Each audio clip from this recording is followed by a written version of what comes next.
इस कार्यक्रम में मंच पर उपस्थित सभी सम्माननीय बंधुओं एवं देश के कोने कोने से आए हुए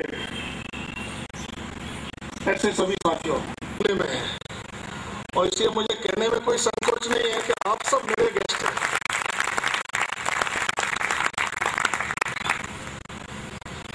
ये बंगला अरुण जेटली जी के नाम अलॉट है, लेकिन हम लोग जो फुल टाइमर्स हैं बीजेपी में राष्ट्रीय स्तर पर काम करते हैं उनका निवास यहीं पर है। तो मैं प्रातःकाल जोधपुर से आया था तो मैं आते आते सबको देख रहा था, लेकिन आज कई कार्यक्रम थे, लगातार उनकी व्यवस्था थी और 4 बजे अभी दूसरा कार्यक्रम भी है। तो मैंने स्वयं फोन करके इनको कहा, मैंने कार्यक्रम समाप्त न हुआ हो तो थोड़ा सबसे मिलना जुलना होगा। वैसे मैं आपको लंच लेते हुए देख कर गया था, बीच में जब जेठिया जी बोल रहे थे तब भी 10 मिनट सुन करके गया था।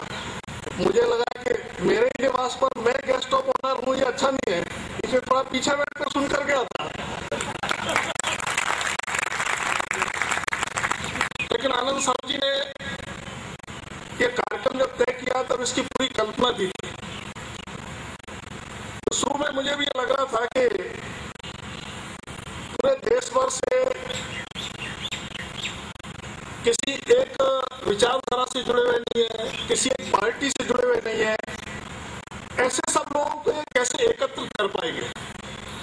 लेकिन प्रातःकाल से मैं देख रहा हूँ कि जिस ढंग से इन्होंने सारा एकत्रीकरण किया है, तो मैं सर्वप्रथम जहाँ अपने निवास पर आपका स्वागत अभिनंदन करता हूँ, वहीं पर मैं आनंद साहू जी और इनकी पूरी टीम को इसके लिए धन्यवाद देना चाहता हूँ कि उन्होंने एक बहुत सराहनीय प्रयास किया।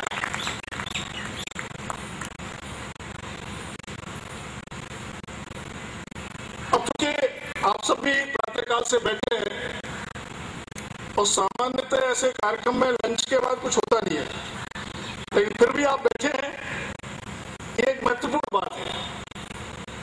तो मुझे केवल 2-3 बातों की ओर आपको संकेत करना है। देखिए, जहां तक एग्रीकल्चर सेक्टर है, ये कहा जरूर जाता है कि भारत कृषि प्रधान देश है या 80% किसान है। यह भी कहा जाता है कि भारत गांवों का देश है। लेकिन दुर्भाग्य है कि आजादी के पश्चात जो नीति निर्धारक लोग थे शासन में, उनकी गांवों पर जैसी नजर जानी चाहिए थी वो गई नहीं। एग्रीकल्चर सेक्टर पर जैसी नजर जानी थी वो गई नहीं। आज के इस कार्यक्रम में कोई किसी राजनीतिक दल पर आरोप प्रत्यारोप लगाने का विषय नहीं है, लेकिन चूंकि मैं एक दल से संबंधित हूं, इस नाते से मैंने जो अध्ययन किया उसके आधार पर मैं कह रहा हूं, मेरा किसी दल पर टिप्पणी करने का विषय नहीं है। पहली बार यानी अटल जी के नेतृत्व में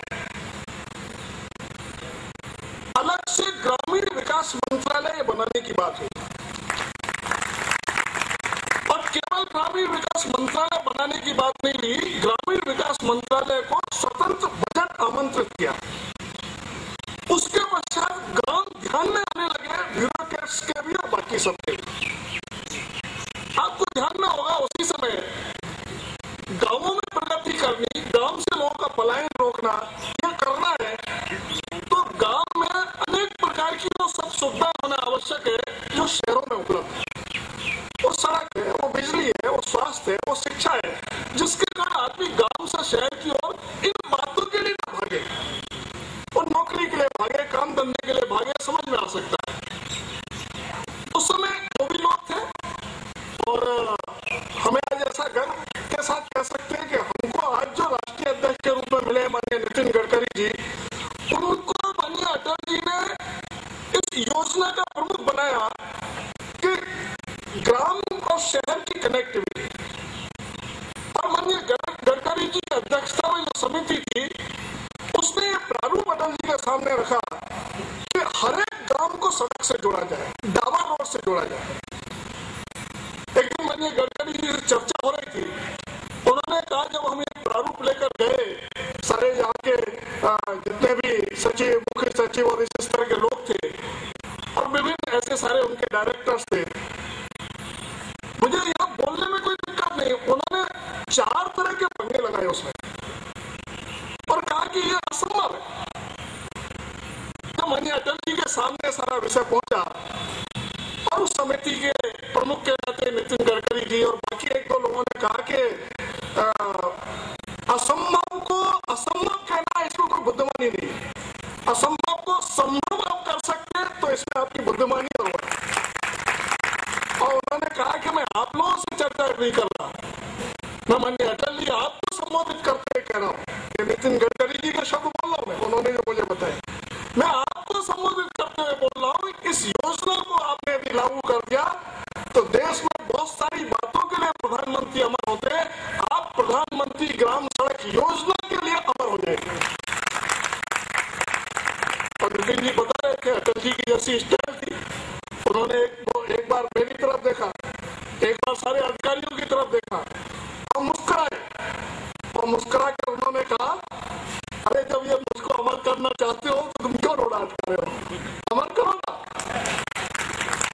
और उसके पश्चात ग्रामीण सड़क योजना प्रारंभ हुई, किसी भी सरकार ने की, वो यूपीए करती, कांग्रेस करती, एनडीए ने की, जिसने भी की, मैंने कहा मैं सरकारों की आलोचना में नहीं जाना चाहता। सेक्टर अभी हम लोगों ने एक प्रपोजल रखा है सरकार के सामने, भविष्य में रखने वाले, जब देश का आम बजट है तो अलग से रेल बजट क्यों, और यदि देश का अलग से रेल बजट है तो देश का अलग से एग्रीकल्चर बजट क्यों नहीं हो सकता। अब इसकी बात चलिए, जब देश का एग्रीकल्चर बजट होगा तो ये नहीं होगा टोटल बजट का 7% देना कि 10% देना, 11% देना। और मुझे विश्वास है जब एग्रीकल्चर बजट अलग से होगा और एग्रीकल्चर सेक्टर पूरा ध्यान में आएगा तो सरकार कोई भी हो उसमें आप सब भी उस सरकार के ध्यान में आएगा, मेरा विश्वास। दूसरा एक अजीब एक लगता है, सामान्यतः सरकारों की नीतियों को प्रभावित करने वाले बड़े कॉर्पोरेट हाउस होते हैं और उनकी नीतियों को प्रभावित करने वाले होते हैं, तो नीतियां भी उनके अनुसार बनती है। यदि बड़े कॉर्पोरेट हाउसेज और इनके अनुसार नीतियां बनेगी तो नीतियों से उनके बराबर आप तो भी लाभान्वित नहीं हो सकते, लाभान्वित होंगे आप, लेकिन इतना लाभान्वित होंगे और वो इतना लाभान्वित होंगे जितने बड़े वो हैं। मैं पार्टी के नाते नहीं, लेकिन आप सबके प्रति एक संवेदना रखने के नाते, क्योंकि जैसा मुझे आनंद साहब ने बताया, जिस स्थिति में आप हैं उस वजह से पार्टी में भी इस विषय को रखेंगे। मेरी जानकारी मुझे मिला, माननीय सुषमा स्वराज जी ने भी आपकी इस बात को बोला है। हम लोग इस बात के लिए प्रतिबद्ध हैं कि देश का गांव कैसे स्वावलंबी हो, देश की कृषि कैसे समृद्ध हो, देश की कृषि समृद्ध होगी तो देश का किसान समृद्ध होगा।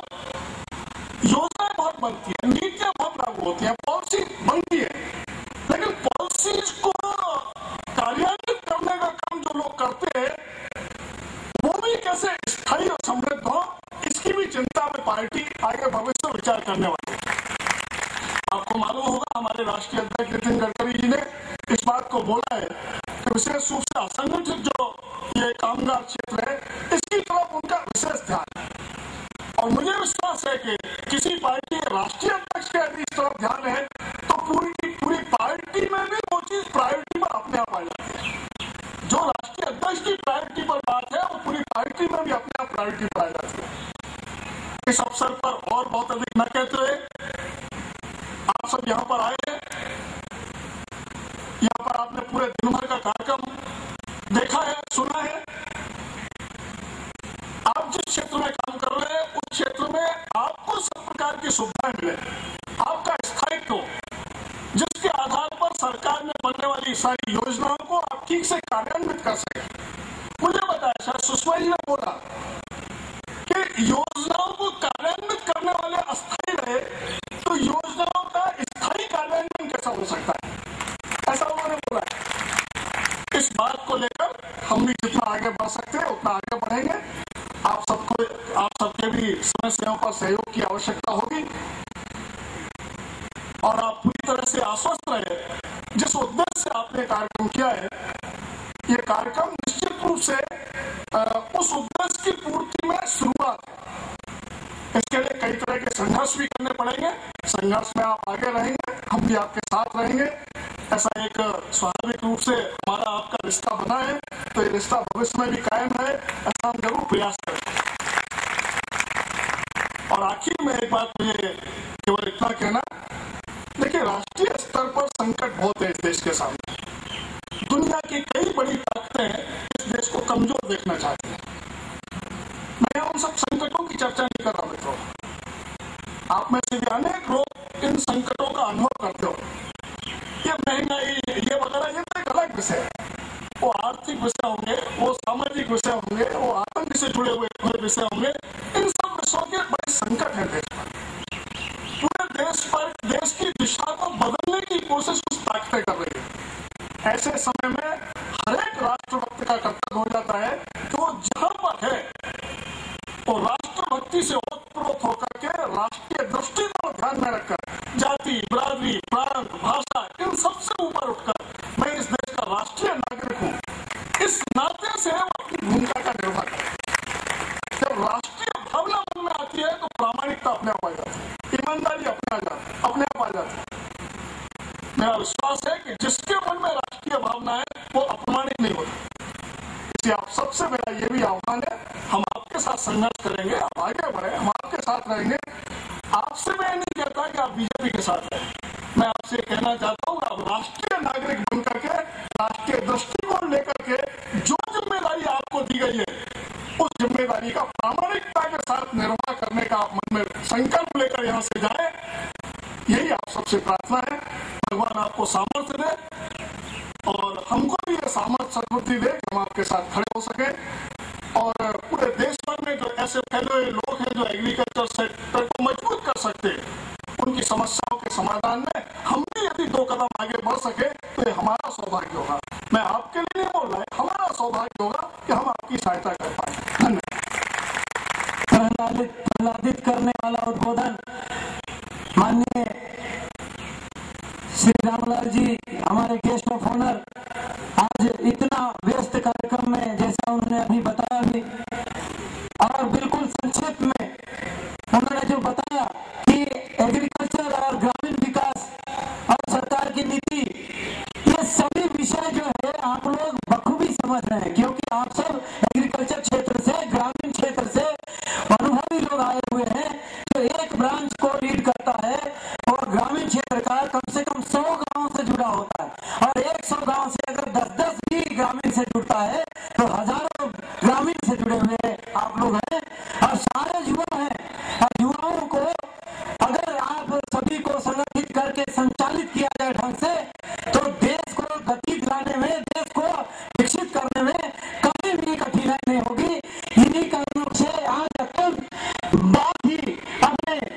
बहुत ही व्यस्त कार्यक्रम में सभी माननीय श्री रामलाल जी यहाँ आकर के आप सबको अपना समय देकर आपका मार्गदर्शन दिया और आश्वासन दिया है उन्होंने कि आप संघर्ष करिए, हम सब साथ में हैं। अब मैं तो जब से मिला हूँ मैं तो समझ ही नहीं, मैं तो कभी अलग हुआ ही नहीं, मैं तो रात दिन आप लोग को नींद आपका खराब किया हूँ, इसलिए थोड़ा माफी भी चाहूंगा।